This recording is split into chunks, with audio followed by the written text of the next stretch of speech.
42초 만에 암흑천지.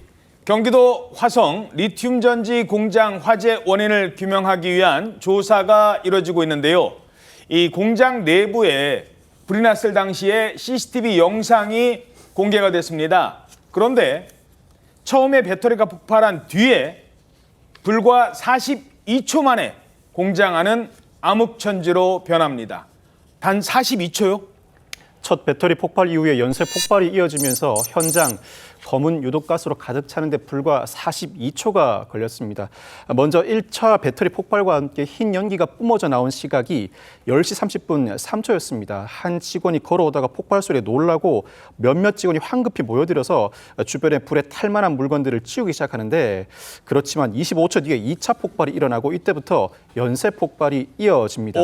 불길이 커지자 직원들이 소화기로 진화를 시도하지만 이미 역부족이었습니다. 순식간에 검은 연기가 퍼지면서 CCTV 화면도 더 이상 보이지 않게 됐습니다. 자, 지금 소화기로 지금 보세요. 저 순간이 저 때만 잘 대처했었어도 한번 폭발이 일어났어요. 그럼 저 때 대피를 했어야 되는데 일단 불부터 끄려고 한 겁니다.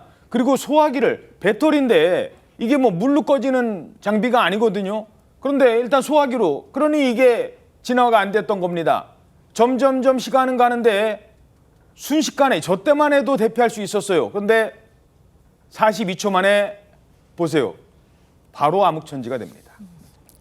불은 꺼지지 않았고 그 사이에 폭발이 계속됐던 겁니다. 화재 전문가는 바로 이 현상 때문이라고 지적합니다.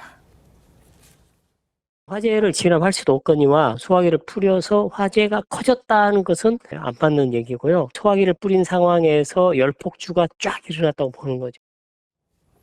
열폭주, 이 배터리가 고열로 폭발한 뒤에 다른 배터리로 그 열이 옮겨가는 거, 이걸 열폭주라고 하는데 그런 현상이 있었다는 겁니다. 그런데 이렇게 소화기로 안 꺼지는 불이었다면 불을 끄려고 할 게 아니라 빨리 대피를 했었어야죠.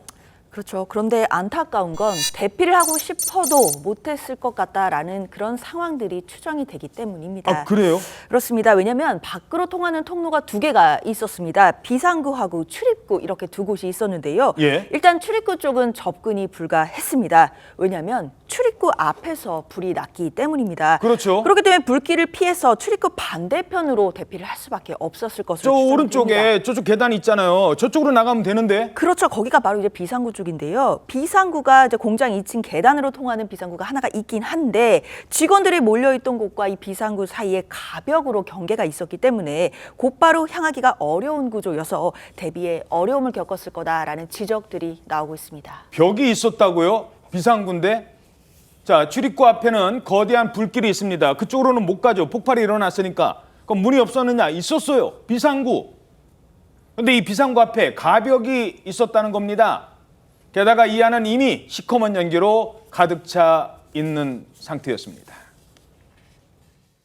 배터리에서 화재가 났을 경우 소화기는 그렇게 큰 적응성이 없는 상황입니다. CCTV를 확인했을 때 15초 정도 되는 상간에 공간 전체가 연기로 가득 차 있는 상황에서 대피가 어려웠을 것으로 보여지고요.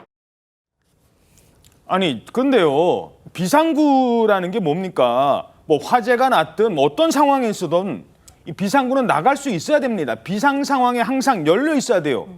근데 평소에 비상구를 막아놨던 거예요, 지금? 그렇습니다. 좀 전에 그 장 변호사님 얘기한 대로 비상구가 있습니다. 계단을 통하는 비상구가 있는데 거기에 아마 가벽을 설치했기 때문에 대피하는 데 제한이 있었다고 여러 언론에서 보도를 하고 있는데, 여기에 대해서 그 박승관 아리셀 대표는 뭐라고 하냐면 사망자들이 출구를 못 찾아서 피해가 컸다고 주장하는 데 대해서는 그 상시로 교육했고 작업장 곳곳에 비상 대피 매뉴얼을 배치했다면서도 또 정기적으로 실제 화재 환경을 조성해서 분말 소화기로 화재 진압 교육도 했다고 주장하고 있습니다. 그렇지만 경찰은 현재 지금 그 정확한 이유와 그 책임 소재를 가리기 위해서 그 업무상 과실치상 혐의로 5명을 입건을 했습니다. 예.